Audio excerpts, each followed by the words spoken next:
त्याला वाटलं आता मराठी मुंबईत आले, आता हे काही आपल्या उरावर बसल्याशिवाय राहणार नाही.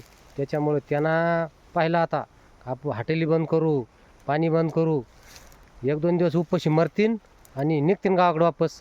आणि त्याला काय माहिती, हे सगळे शेतकरी. अरे हे दिवस दिवस उपाशी राहणार लोक आहे.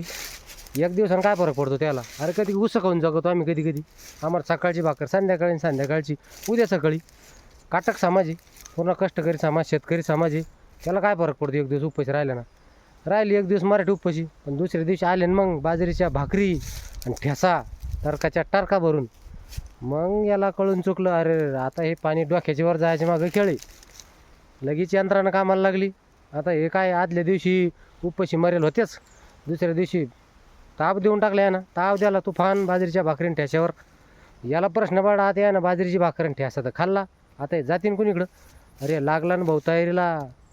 महानगरपालिकाची स्वच्छतागृह ओपन करून दिले, पार्किंगची व्यवस्था करून दिली, काही ठिकाणी मोठे सभागृह, वाचनालय, सगळी व्यवस्था केली. याला कळून चुकला, आता नाक दाबला, आता आपल्याला तोंड उघड्याशिव पर्याय नाही. नंतर जारांगे पाटलांनी परत घोषणा केली, नाही दिलं लवकर तर मग आता तर मुलंच आहे, नंतर तर धोत्रा येणार आहे. अरे याला तर पळता भुई थोडी झाली. यांना मनाच्या मनात ओळखून घेतलं आणि लगेच GR देऊन टाकला. त्याला कळून चुकलं होतं, आता आपल्या अंगलट कार्यक्रम येणार म्हणून त्यांना नरमाईची भूमिका घेऊन आणि आपलं काम फत्ते झालं. याचं सगळं श्रेय आपले मनोजदादा जरांगे पाटील यांना जातं आणि पूर्ण मराठा समाजाला जातं. धन्यवाद. एक मराठा लाख मराठा.